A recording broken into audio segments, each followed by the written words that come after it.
What on earth is going on in the House of Commons? It's all kicking off with Kneecap, innit? I mean, they're a punk hip-hop group made up of Irish Republicans that chant, "Get your Brits out, we're on a mad one." They are basically bound to cause a stir with the big lads at number 10.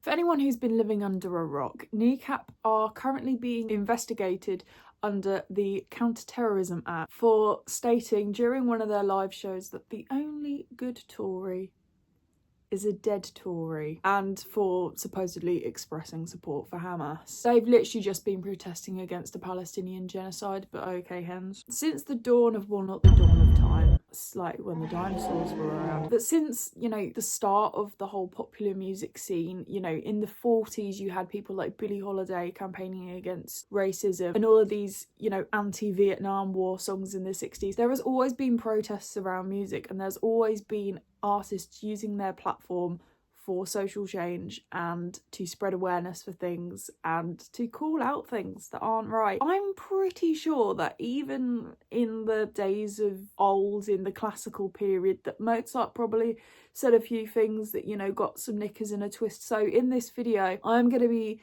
talking about and going into my real music history nerd thing, and I'm going to be talking about a couple of cases of musicians that were also cancelled for standing up for what they believed in and causing a little bit of chaos on Planet Pop. So yeah, grab a cuppa, here's mine, and a biscuit if you want.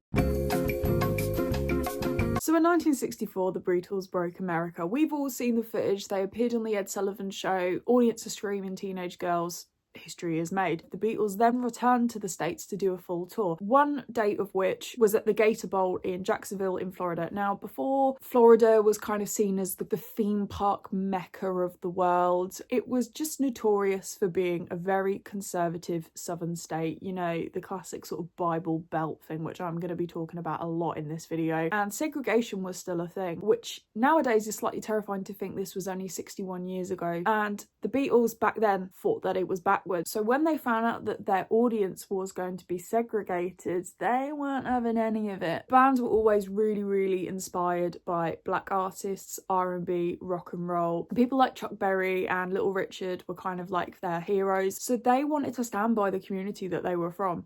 And so they refused to play in front of a segregated audience, which I think was state law back then. They basically said that if the venue weren't going to comply with the band themselves, then they weren't playing. And with John Lennon being the peace-loving poet that he was, he went on stage and he said, "We never played to segregated audiences and we aren't going to start now." Because of this incident, there was then a clause that was added to their touring contract by their then manager Brian Epstein that said that they weren't going to play to segregated audiences. If the Beatles were to play at a certain venue, then the audience would have to be integrated. But this was not the only thing to cause rednecks in America to shite their tights, no. Which was when John Lennon said that Christianity was on its way out, rock and roll was on its way in, and that the Beatles were going to be bigger than Jesus. Now, this was in the UK. This was for the Evening Standard. Now, the UK, I wouldn't say the UK is a less Christian country. Like, it's still, you know, I think religion-wise, I think Christianity is the main religion of the UK. But it's not as big as it seems it is in America. So I don't know if in the UK it had the same effect, but in America this was basically blasphemous and John Lennon was effectively cancelled. People were not allowing their kids to listen to the Beatles. There were people that were burning their Beatles CDs, and loads of radio stations just didn't want to play them. The quote in question was, and I'm pulling out my laptop yet again, "Christianity will go, it will vanish and shrink. I needn't argue about that. I'm right and I'll be proved right. We're more popular than Jesus now. I don't know which will go first, rock and roll or Christianity. Jesus was all right, but his disciples were thick and ordinary. It's them twisting it that ruins it for me." It was, in fact, this interview that caused John Lennon to be shot 14 years later, because the guy that shot John Lennon, Mark Chapman, was a devout Christian and he'd idolised Lennon and he'd idolised the Beatles when he was younger, and this angered him. Essentially what killed John Lennon. In 1990, the Queen of Irish music, Sinead O'Connor, broke into the music industry with her sob-inducing cover of Prince's Nothing Compares to You, and subsequently she made it stateside. In 1992 she was invited onto SNL, which is basically the biggest TV show in America. Once again, It's the Christians again. She was raised in the Catholic Church, and while she was attending Catholic Church, she was abused sexually, physically and emotionally from those in the higher power, so like the priests. There weren't people outing specific priests, like there wasn't that much talk about it. It was kept very hush-hush, and she was one of the first people to speak out against this, because obviously we now know that there is a lot of child abuse within the Catholic Church and no one spoke about it. She then, knowing that she had a platform and a voice, decided that she would dedicate her career to being a protest singer. She did declare herself a protest singer over being a pop star, and wanted to try and expose the true goings on within the church. So when she was invited onto SNL in 1992, this was essentially what she did. She performed 2 songs. She performed her then latest single, and then she went on to do a cappella version of War by Bob Marley. She changed the lyrics slightly. Her lyrics were all about the abuse in the Catholic Church. She then ended this performance by ripping up a picture of the Pope. Evil.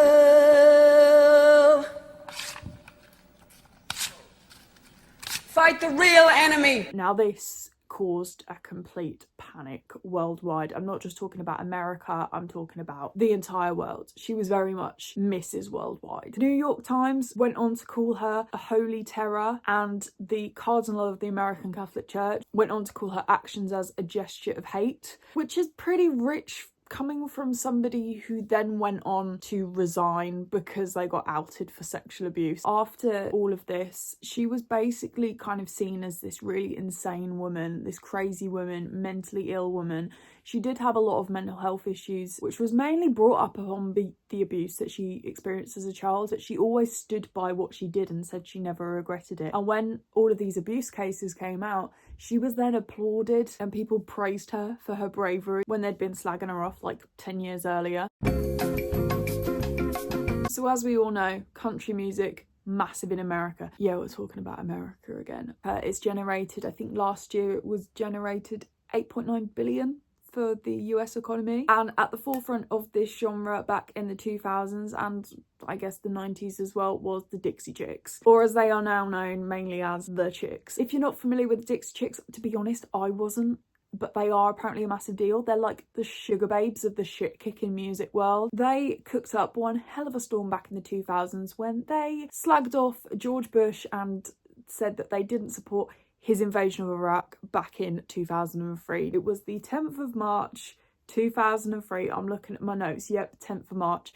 And the band were on tour in the UK. Now, obviously, because they're out of their home country, they can say whatever they like about America. They can slag off their own country if they want, because we don't care. We take the piss out of Americans all the time over this country, and vice versa. They probably take the piss out of the English when they're in America. Anyway, they went on stage, and the lead singer, her name's Natalie Maines, she said, "Just so you know, we're on the good side of y'all. We do not want this war, this violence, and we are ashamed that the President of the United States is from Texas." But after Maines made her comment, her bandmate, Emily Strayer, said, "But you know, we're behind the troops 100%. This quote was not published by the US media. This was actually something that had been recorded and written into a review from The Guardian, and this quote made it into the journalist's review and subsequently then translated over to America, where it got picked up on by their media, and all of a sudden there was this massive outcry that the Dixie Chicks basically hated America and they hated their country and that they were unpatriotic. And obviously in country music, because it is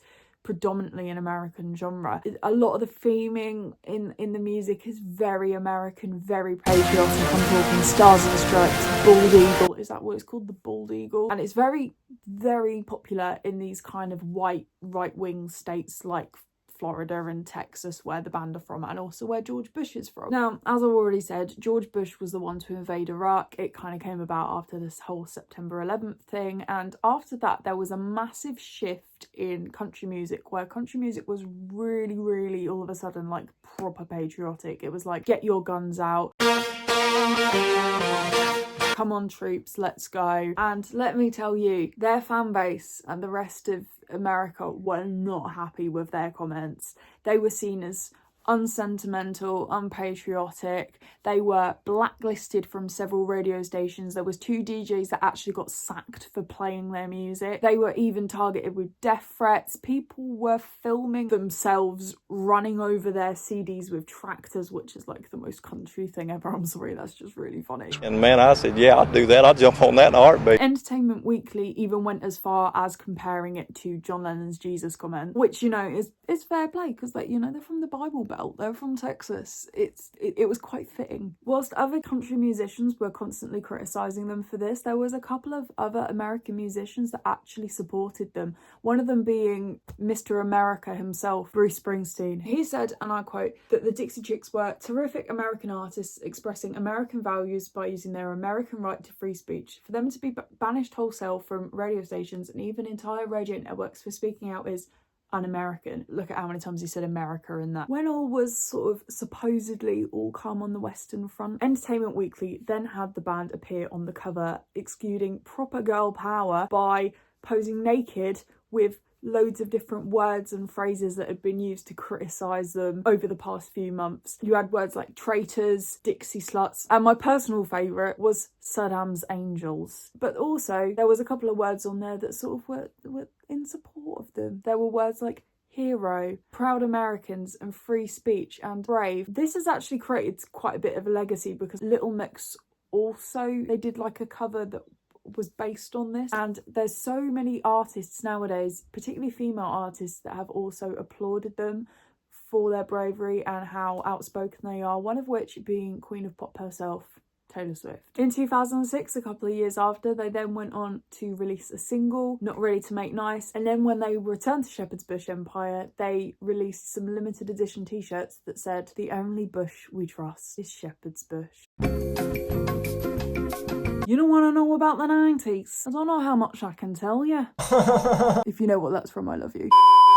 So the 90s was basically the decade of the drug. It's very sex, drugs and rock and roll. And in 1997, Noel Gallagher, the man that is, caused a complete meltdown in MPs when he described taking drugs as like being a cup of tea. That it was as normal as having a cup of tea. He insisted there's people in the House of Parliament, man, who are bigger heroin addicts and cocaine addicts than anyone in this room right now. As soon as people realise that the majority in this country take drugs, then the better off we'll all be. Well, somebody clearly didn't listen to Grange in the 80s. Just say no. These comments weren't unprovoked. This was not Noel just blabbing on about drugs. This came after Brian Harvey of fellow Parker enthusiasts E17. They sacked him because he said that ecstasy was a safe drug and that he'd once taken 12 pills in one night and driven. And somehow this isn't as dangerous as the jacket potato incident of 2005. Despite the fact that, as Noel mentioned, there was quite a lot of people on drugs in the 90s, there was a real sort of moral panic around drugs, and in particular ecstasy. This kind of stemmed from the rave days, but also because there was a lot of headlines hitting the news of teenagers that had taken ecstasy at parties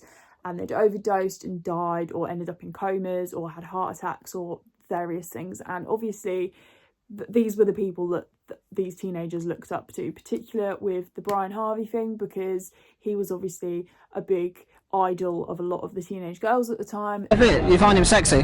Fucking hell, yeah. There was a teenage girl called Leah Betts who died, and there was this whole thing of, oh my god, is this going to cause loads of their fan base, who were predominantly young teenage girls that were very impressionable, to take drugs. His comments were then condemned by the then Prime Minister John Major, who looks more like a spitting image puppet than his actual spitting image puppet, and the Home Office Minister at that time, Tom Sackville, said upon Noel's comments that the majority of the MPs that were in Parliament were on drugs, said that MPs have many vices, but drugs aren't one of them. Both Gallagher and Harvey then ended up apologising quite half-heartedly and said that they don't actually condone drug use, when they literally said that they did. With Noel adding, just slam as hypocrites those politicians who simply condemn drug use as a criminal activity and think they're doing something positive. It's not like a scandalous sensation or anything like that. Not when you've got our government selling arms to people who go out and kill probably relatives of somebody in this room, and then people go on about taking drugs, which I'm not gonna lie, kind of holds up today. Right, going back to the Catholics, I feel really bad because the Pope's just died, but he's had his funeral. It's been and gone. Back in 1989, Madonna made the Pope, John Paul II, and the Vatican itself go all of the quiver when she released the racy, controversial video for Like a Prayer. Now, Like a Prayer, as the title states, has quite a lot of religious imagery in it. There was no way that they were going to have a video called Like a Prayer and not include like at least one cross, or like it wasn't going to be filmed in a church. Obviously, the lyrics, quite poetic, quite sexual. When you call my name, it's like a little prayer. I'm down on my knees. I want to take you there. Catholics are very, when it comes to sex, they usually abstain before marriage. There is this whole thing about no sex before marriage. And Madonna herself, like Sinead O'Connor, she was raised in a Catholic family, but she's always been very outspoken about a lot of things that the Catholic Church isn't so keen on. So stuff like LGBT rights. Now, premise of the video is this. There is a white woman who is murdered by a gang of white men. There's a black man that gets arrested for it. So obviously talking about police brutality, etc. In amongst the burning crosses, there is one thing that angers conservative Christians more than anything about this video. And that is the fact that not only is Madonna making out with Jesus, but Jesus is also black. Something that I don't understand, when you look at photos of, I say photos, there wasn't fucking cameras back in ye olden days. Jesus was born in Bethlehem, right, which is in the Middle East. So why isn't he Middle East? You see like artist representations of Jesus and they're all like a white man, long hair, beard. He looks like the sort of guy that would serve you in CEX, right? But probably a bit more clean cut because I mean, look at him, he's glowing. What Jesus looks like, it doesn't really matter, does it? Because there's all of these different interpretations of it. I don't know whether it was the sexualization of Jesus. Did Jesus have a girlfriend? I don't know. Or the fact that he was black and there was these really horrible white supremacist Christians out there that just didn't like this. The centre of this controversy is very much debated. There's so many things about this video that people just didn't like, and they hated it so much that they picked up the pitchforks, protested, and at the time the song was being used in a Pepsi advert.